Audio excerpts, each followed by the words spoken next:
Seja muito bem-vindo, nosso espectador, aqui do Correio do Lago. Eu sou a Aline Ketlin, advogada, e você está em mais um E Agora, Doutora?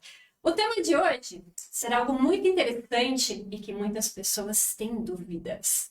Como funciona e o que é um julgamento? Sobretudo porque vocês devem ter acompanhado nas notícias que a partir da data de hoje até o dia 13 serão ouvidos, no teor de depoimento, os acusados da tentativa de golpe do dia 8 de janeiro. Então, primeiro foram ouvidas as testemunhas, tanto de acusação do Supremo Tribunal Federal, da PGR, que é a Procuradoria-Geral da República, que nada mais é do que o Ministério Público do país, vamos dizer assim, de um modo bem simples, o Ministério Público do país. Só que se trata, tecnicamente, da PGR.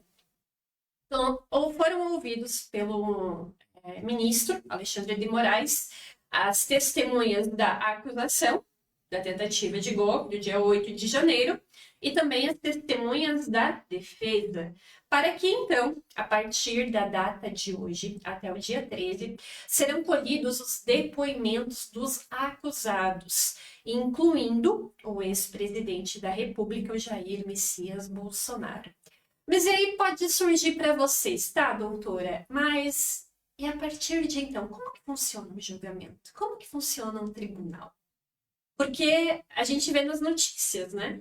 A gente vê tanto aqui no Correio do Lago quanto na televisão esses casos de maior complexidade. E aproveitando que eu vou estar em Curitiba amanhã fazendo um julgamento, é pertinente que a gente abra esse tema, de modo que, se você tem alguma dúvida, você pode mandar para a gente, manda a sua opinião, a sua sugestão e vamos lá. Quando uma pessoa ela responde a um processo, vamos usar o processo criminal para ficar mais fácil de visualizar, considerando esse atual julgamento, essa apuração da tentativa de golpe. Quando uma pessoa ela é processada criminalmente, ela está sendo acusada de algo. Então, os advogados, em 10 dias, eles apresentam o que a gente chama de resposta à acusação. É a sua primeira defesa. E desde então, o juiz vai analisar. Eu vou receber esse processo ou eu já vou arquivar esse processo. Tem motivo para continuar? Não tem motivo para continuar? Esse é o primeiro julgamento que o juiz sozinho faz. Ele analisa o inquérito, a investigação, analisa a denúncia feita pelo Ministério Público, a depender do crime ou do particular, em alguns crimes contra a honra, que é a calúnia, a injúria e a difamação, ou seja, vai analisar os argumentos da acusação e os argumentos da defesa. Se o juiz entender, e prestem muita atenção, que o processo deve continuar, vai ser aberta a audiência. Nessa audiência, primeiro vai escutar as testemunhas da acusação, e aí se tiver alguma vítima, enfim, e vai se ouvir as testemunhas da defesa. O acusado ou os acusados, que são os réus, são os últimos a serem ouvidos. O interrogatório é sempre o último ato da audiência. Ouvido todo mundo, claro, com o acompanhamento, o advogado faz pergunta, o Ministério Público também faz perguntas, que são é a acusação. O juiz também faz perguntas, porque quem tem que esclarecer algo, quem vai julgar é o juiz. Então, embora ele não seja parte efetiva, ele vai julgar. E ele faz perguntas que ele achar que sejam convenientes. Dito isso, é aberto o prazo para as últimas alegações. Alguns juízes, quando não é um crime assim tão complexo, quando não é algo, né, que demande muito tempo, o juiz pode dar sentença na própria audiência, mas isso não é sempre que acontece, porque às vezes nós temos processos que tem 100 páginas, 50 páginas. Eu tive um processo mesmo que haviam 23 réus. Então, até eu ouvir 23 depoimentos, vocês imaginem o tempo que se leva. Então, não tem como dar uma sentença na própria audiência. Então, abre o prazo para acusação, fazer a sua última defesa escrita, que a gente chama de memoriais. Depois, abre o prazo para defesa e aí sim vai para a sentença. Da sentença, ou vai absolver a pessoa ou vai condenar a pessoa. Concorda comigo? Só que no nosso sistema brasileiro existem alguns graus de recurso. Você escuta bastante? Fulano recorreu, ciclano recorreu, não sei quem recorreu tantas vezes e levou o caso para Brasília e fica querendo. Mas o que isso significa? Tendo por base a sentença que decidiu de modo bem simples, é culpado ou é inocente. A pessoa que se sentiu prejudicada ou injustiçada vai recorrer para o tribunal.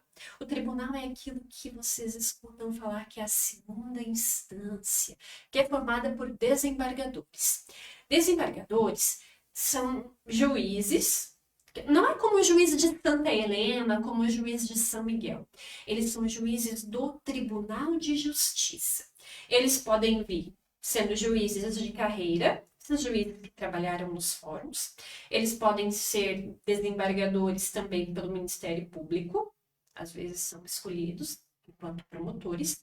E também há uma cota, uma parte que advém da advocacia. Claro, tem todo um processo, tem uma lista, dessa lista é nomeada uma pessoa, tem todo o seu ritual. Mas eu gosto de trazer de modo bem simples para vocês entenderem. O tribunal, imaginem o Tribunal de Justiça como se fosse uma escola, uma grande escola. Essa é a metáfora. As escolas têm as suas turmas, não tem?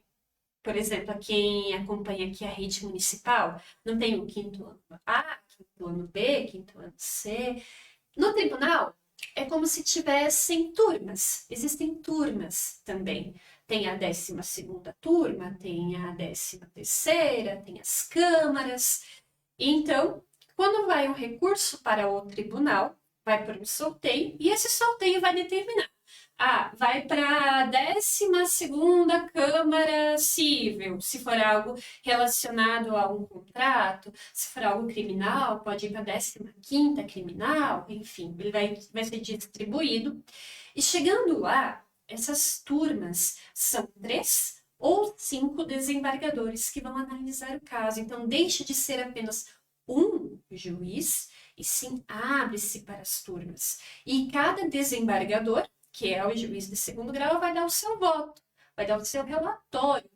E aí vai o advogado no tribunal, faz a sua defesa, a defesa do seu cliente, a defesa da sua tese, o porquê o juiz de primeiro grau deveria ter decidido diferente, faltou alguma coisa, faltou analisar algum ponto, por que essa decisão tem que ser modificada? Ou porque ela não deve ser modificada, ela deve ser mantida, supondo que a pessoa tenha sido absolvida e foi a acusação que recorreu. Então é feito todo esse julgamento. O julgamento ele pode levar 1 hora, como ele também pode levar dias, pode acontecer. E eu não estou falando aqui, muitas pessoas confundem, né, com o tribunal do júri. Estou falando do Tribunal de Justiça. E vamos dizer que a pessoa recorreu para o Tribunal de Justiça e ela ganhou. E num processo, no mínimo, são 2 partes. Ora é o autor, que entrou com a ação, a acusação, ora é o réu, se defendendo. E vamos dizer que há um tema muito importante nessa decisão e o advogado resolveu levar para Brasília. Em Brasília, existem 2 tribunais que são os maiores do país. Um é o STJ, que é o Superior Tribunal de Justiça. E outro, ainda é a nossa Suprema Corte, que é o STF. É no STF que estão os ministros Flávio Dino, o Alexandre de Moraes, a Carmen Lúcia, que a gente vê tanto estampado nos jornais. Esse é o Supremo. Todos os casos vão para o Supremo? Não. A grande maioria fica no STJ. Pensem, para ficar mais claro para vocês que sempre quiseram entender, pense que o STJ é aqui e o STF é aqui. Alguns casos vão para cá, alguns casos vão para cá. Há uma divisão interna. De acordo com o que, doutora? De acordo com o assunto, de acordo com a pessoa. Alguns crimes é o STF que julga, outros é o STJ. E sabe por quê? Por causa do foro privilegiado. Lembram que em 2022, 2023, havia muita discussão sobre o fim do foro privilegiado. Mas o que é foro privilegiado? Foro privilegiado é algo que ele se cristalizou, difundiu mesmo em 1988, com a nossa Constituição. De modo que, vou dar um exemplo bem esdrúxulo, bem simples, para que vocês possam entender o que é foro privilegiado. O foro privilegiado é uma garantia da pessoa que está sendo acusada de ela não responder a um processo em comarcas de primeiro grau. Por exemplo, vocês acham que o presidente da República ia responder a um processo em Santa Helena? Não, né? Obviamente. O foro privilegiado significa que qualquer processo que envolva aquela autoridade, porque ele é em cima do cargo que a pessoa ocupa e da função. Então, enquanto a pessoa estiver naquele cargo, exercendo aquela função, ela vai ser julgada, no caso dos presidentes, né, o presidente da República, ou ex-presidente, vai ser lá no STF, lá em Brasília. Você nunca vai ver um presidente respondendo um processo em Santa Helena, por exemplo. E esse foro privilegiado, quais autoridades tem? Em regra, vereadores, prefeitos, governadores, deputados estaduais, deputados federais, senadores, juízes, também desembargadores, ministros. Lembrando que a nomenclatura é bem interessante para quem não sabe. Quando é primeiro grau, o que é o primeiro grau? São esses fóruns que a gente está acostumado aqui no interior. É Santa Helena, Marechal Cândido Rondon, Toledo, Tina, enfim, Terra Roxa. Esses são juízes do primeiro grau, se chama juiz de direito. Quando vai para o Tribunal de Justiça, que a gente chama de segunda instância, são os desembargadores. E lá em Brasília, nós trabalhamos com os ministros. É como se fosse uma escadinha de hierarquia. Quanto mais você cresce, mais o seu nome, o seu cargo, ele aumenta. Então, em razão do foro privilegiado, as autoridades, elas são julgadas por um órgão específico. Até porque, pensem vocês, se um governador tivesse que responder um processo em cada cidadezinha, não trabalhava mais. Então, o foro privilegiado, eu tenho fortes críticas, sim, porque ele é usado muitas vezes como uma manobra jurídica para proteger alguém ou algo. Mas, em regra, é o que a gente trabalha. De modo que eu digo a autoridade, ela vai estar submetida a apenas àquele tribunal, apenas àquele local. Isso é foro privilegiado. Mas voltando ao nosso intuito aqui, que é esclarecimento.